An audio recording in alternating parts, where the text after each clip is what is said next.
All right, guys, I'm walking in the woods right now towards an abandoned camp. Now, this abandoned camp, for the most part, they had mentally ill or mentally challenged people, kids and adults, that stayed here and lived here. Now, one of those individuals, a young woman, ended up dying in like a swampy pond area behind this camp. Very interesting story. Not much information on it, but I wanted to show you this camp and then talk to you guys about what I know about this poor young woman. So anyway, let's get into it. I can see the buildings. Let's just say it was not an easy trek through the woods to get here, but I finally found it.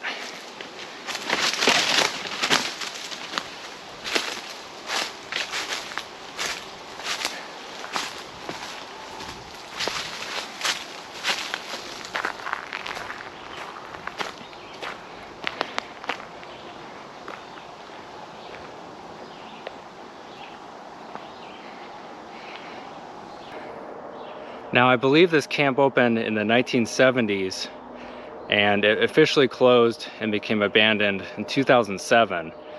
But again, the young woman who died here, again, very mysterious circumstances. She died in 1989. So they kept this place open for 17, 18 years after her death. But anyway, we're gonna walk through the cabins and I'm gonna tell you guys more of this story. It's a very unusual case. Kind of combines the abandoned with the crime scene element, which is kind of right up my alley. I mean, as you can tell, these trees and bushes and stuff have grown over completely, which goes to show this place has been abandoned for a long time.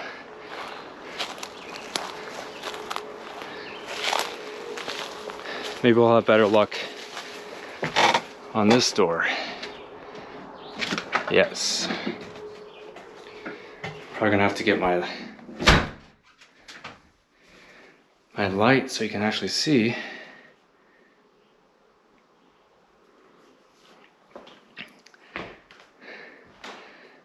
Pretty stripped out, I guess. Not much left here.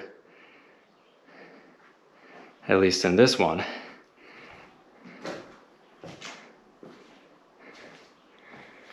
Oh man, looks like there could have been a fire, or maybe that was water damage.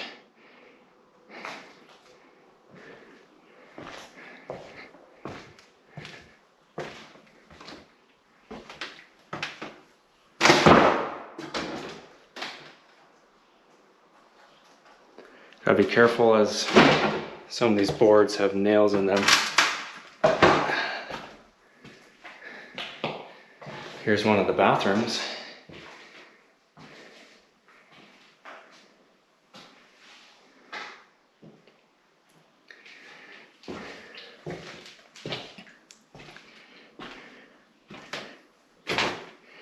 Anyway, guys, I forgot to mention where we are. So we're in Pennsylvania. We're in a small village area in Pennsylvania, or a few hours drive from Philadelphia, I think.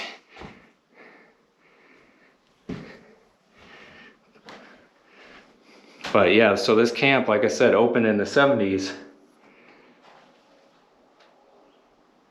And again, one of the main purposes of this camp was to house kids and adults with mental disabilities. And they also had other people here that would stay here, but I think full time, I believe they had 70 to 80 people staying in here throughout the camp anyway, not in this particular cabin, obviously.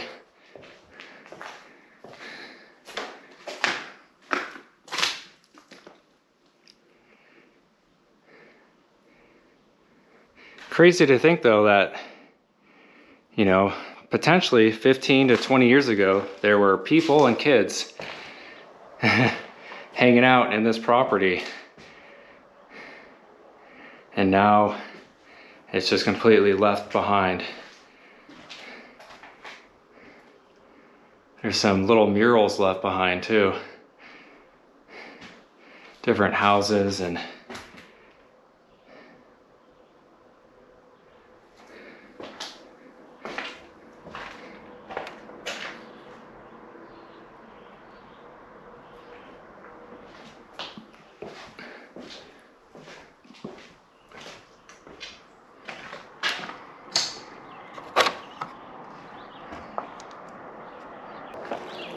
so the young woman who died, her name was Lordy Iglesias. She was 25 years old. Now Lordy's had a mental disability, so her real mental age, if you will, was roughly 3 years old. So she acted like a 3-year-old, had the mindset of a young child. And so unfortunately that kind of plays a part into her initial disappearance and then ultimate death. So it was August 1989. Lordy's had been here at this mentally ill camp for about 5 years. And for whatever reason, she started to wander away from this camp.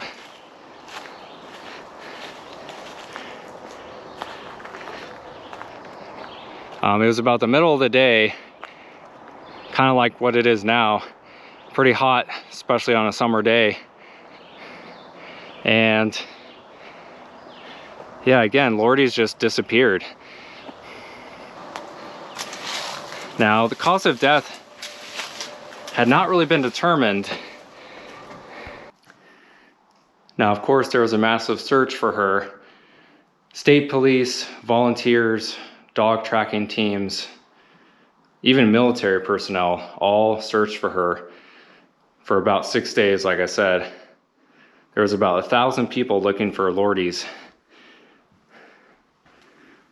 Now, what's interesting is her body was found in an area that had been previously searched, but for whatever reason, they didn't locate her body right away.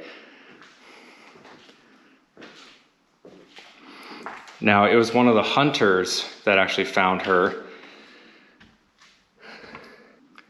Now, I just found this on the wall. It's interesting. It says, "Are you there, God? It's me, Margaret. We're moving today. I'm so scared. I've never lived anywhere but here. Suppose I hate my new school. Suppose everyone there hates me. Suppose they don't wash their hands after they use the bathroom. Suppose I get some terrible bacterial infection. Please help me, God." Interesting. Maybe this is like an example that they put on the wall to help ease the minds of these, these people and kids who have these mental disabilities.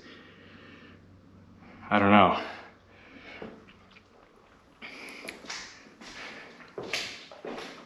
Now, it looks like each of these cabins has as you can tell, an electronic door lock.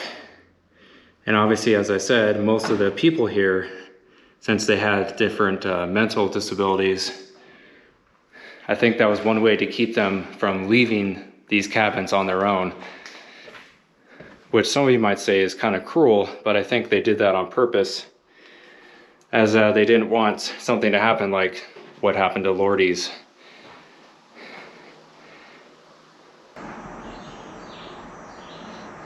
Now, from June to August every year, they would house another 80 people in a different section of the camp.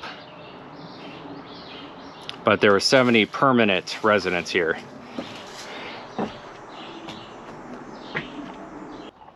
I guess Lordy's had disappeared from her group activities before, and so I guess to them it wasn't incredibly alarming at first because she had disappeared before, because they said that they were able to find her quickly all the other times. Obviously, we don't know for sure if Lordy's was killed or murdered, or she just ended up falling in a swamp and drowning. If I can find more information, I'll make sure to add it to this video, but As you can tell, vandals have hit this place kind of hard. All the glass is shattered out. And that's usually why I don't give out actual locations, because I don't want these places to get destroyed completely. I don't think this sign really matters anymore. The only visitors are, I guess, people like me who are exploring these places after they're abandoned. And again, it's interesting that there's such limited amount of articles on this place and what happened to Lordy's. It's almost like they tried to cover it up.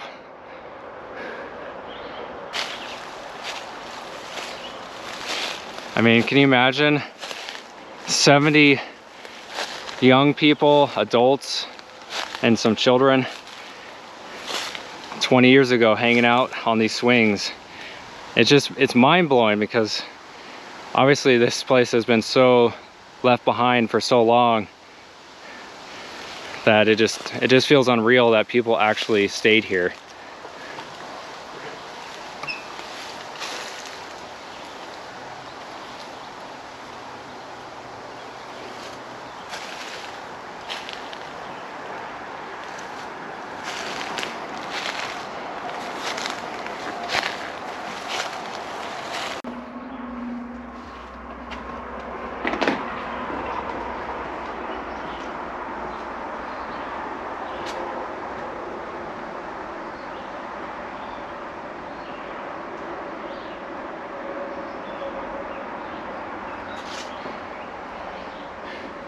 I can tell why they chose this place though, especially for those with mental disabilities, like kind of getting out, you know, into the woods. I mean, that's how like all the old sanitariums, how they were built. They were usually surrounded by the woods. People thought that, you know, fresh air through the trees and stuff would help people get better in a sense, or at least give them a better peace of mind, give or take.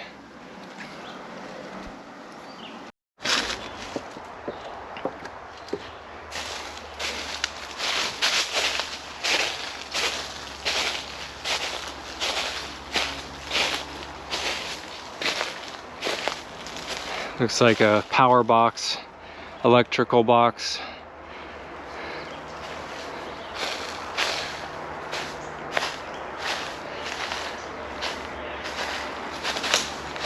Now again, hopefully you guys are enjoying this video. I know there's not much left to see per se, but again, it's more the fact that, you know, it's more of what happened to Lordy's, just her story. That is, of course, what I've been interested in and why I wanted to come here. I found an old play equipment. I think it's the thing that spins around. Oh yeah.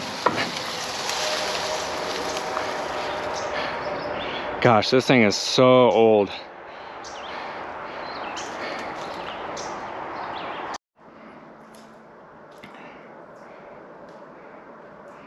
Looks like someone who, one of the people who lived here, they liked Rancid.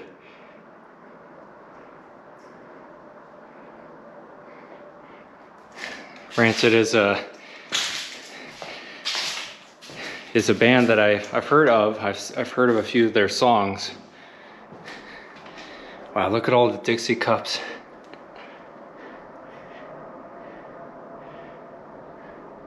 I wonder if some of the kids or adults who lived here, if they took their, you know, their medication, potentially. Oh wow, look, some of the names are still here. Julia. I wonder if we can find Lordy's. That would be crazy. Got, looks like Courtney.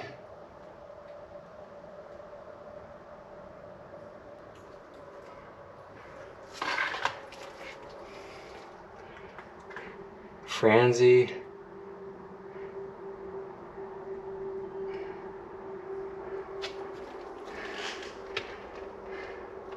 Daniela, Charlotte.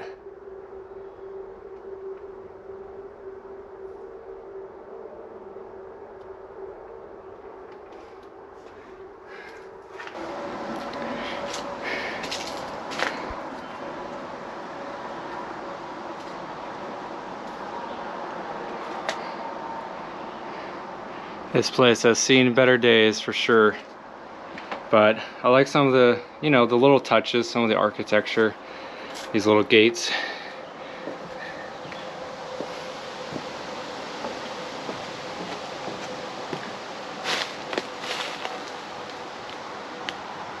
I don't know if you guys can see that very well, but up here is the cabins, and that's where I am. So not that far away. So again, Lordy's died somewhere on one of these waterways behind the cabins. It could have been this one, it could have been a different swampy riverway, but she died, or her body was found anyway, by one of these ponds or creeks or whatever behind the camp. Yeah, just absolutely sad case. Technically still unsolved. No one really knows officially what happened to her. Anyway guys, thanks for watching. I'll see you guys on the next one.